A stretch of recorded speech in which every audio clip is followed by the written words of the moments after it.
قربانی کے جانور میں عیب ہو یہ درست نہیں ہے، عیب تھوڑا بہت ہو تو چل جائے گا، لیکن زیادہ عیب ہونا قربانی کے جانور میں یہ درست نہیں ہے۔ عیوب کی بعض مثالیں دی گئی ہیں، جیسے کوئی کسی جانور کے پیدائشی کان ہے ہی نہیں، یا ایک کان ہے ہی نہیں بالکل، یا بعد میں کٹ گیا، تو اب یہ ظاہر ہے جانور کے اندر عیب پیدا ہو گیا، تو اس جانور کی قربانی نہیں ہو سکتی۔ ایسا جانور جس کے سینگ ہے ہی نہیں، پیدائشی اس کے سینگ آئے نہیں، اس کی قربانی تو جائز ہے، لیکن جس کے پیدائشی تھے اور پھر ٹوٹ گئے، اور ٹوٹے اتنے کہ جڑ تک ٹوٹ گئے، دونوں یا ایک، تو اس کی قربانی پھر جائز نہیں، جڑ تک ٹوٹا، اگر بیچ میں سے کہیں سے ٹوٹا تو پھر ہو جائے گی۔ ایسے ہی کسی جانور کے دانت نہیں ہے تو اس کی بھی قربانی نہیں ہوگی۔ دانت ہونے سے مراد یہ ہے کہ وہ جو دودھ کے دانت نکل رہے ہیں وہ ایک الگ چیز ہے، لیکن اس کے دانت کسی وجہ سے گرا تو ٹوٹ گئے، تو وہ چونکہ اس میں عیب پیدا ہو گیا تو اب نہیں۔ اب کسی جانور کی جناب ٹانگ ٹوٹ گئی ہے، اور اتنی ٹانگ ٹوٹ گئی ہے کہ وہ خود چل کر قربان گاہ تک نہیں پہنچ سکتا، مثال آپ نے باندھا ہوا اس کو ادھر ہے، ذبح ادھر کرنا ہے، یہاں سے چل کے وہ وہاں تک نہیں جا سکتا، تو اس کا مطلب یہ ہے کہ یہ اس کے چلنے میں عیب ہے، تو یہ اس جانور کی قربانی بھی نہیں ہوگی۔ اسی طرح جو بھینگا جانور ہوتا ہے اس کی قربانی جائز ہے، لیکن جو جانور اندھا ہے،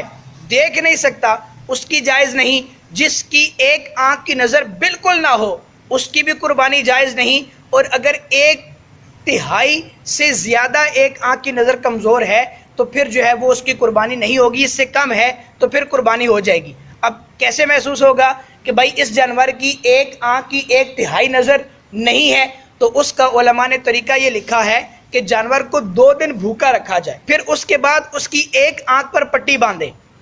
ایک آنکھ پر پٹی باندھیں، چارہ دور رکھیں، پھر آہستہ آہستہ قریب کریں، کہاں پر اس کو نظر آنا شروع ہوتا ہے، کیونکہ 2 دن سے بھوکا ہے، جیسے ہی چارہ نظر آئے گا تو جانور اس کی طرف بھاگے گا، تو اب اس جگہ پر نشان لگا لیں، پھر دوسری آنکھ پر پٹی باندھیں، پھر اسی طرح چارہ دور کریں اور آہستہ آہستہ قریب لائیں۔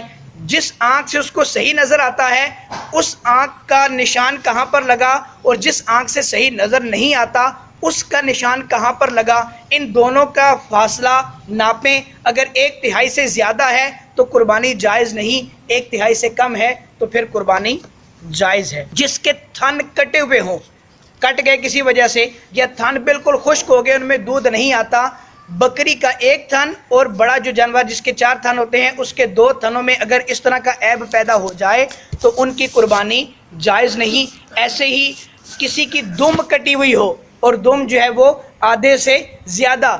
1/3 حصہ اس کا کٹ گیا ہو تو اب اس کی قربانی جائز نہیں۔ اور اسی طریقے سے جو چکی والا جانور ہوتا ہے، بھیڑ وغیرہ جس کے پیچھے دم چپڑی ہوتی ہے، اس میں بھی یہی حکم ہے۔ جو جانور خریدتے وقت اس میں عیب نہیں تھا، اب خریدنے کے بعد عیب پیدا ہوا تو اب اس میں مسئلہ ہے۔ صاحب نصاب شخص ہے، اس نے خریدا، جو جس پر قربانی واجب ہے اس نے خریدا، تو اب کیا کرے گا کہ اس میں عیب پیدا ہو گیا تو وہ دوسرا جانور لے کر آئے گا۔ ایسا شخص جس نے اپنے اوپر منت مان لی تھی کہ میں اس بکری کی ہی قربانی کروں گا یا اس جانور کی ہی قربانی کروں گا، عیب پیدا ہو گیا، وہ جانور بھی صدقہ کر دے اور نیا جانور لے کر بھی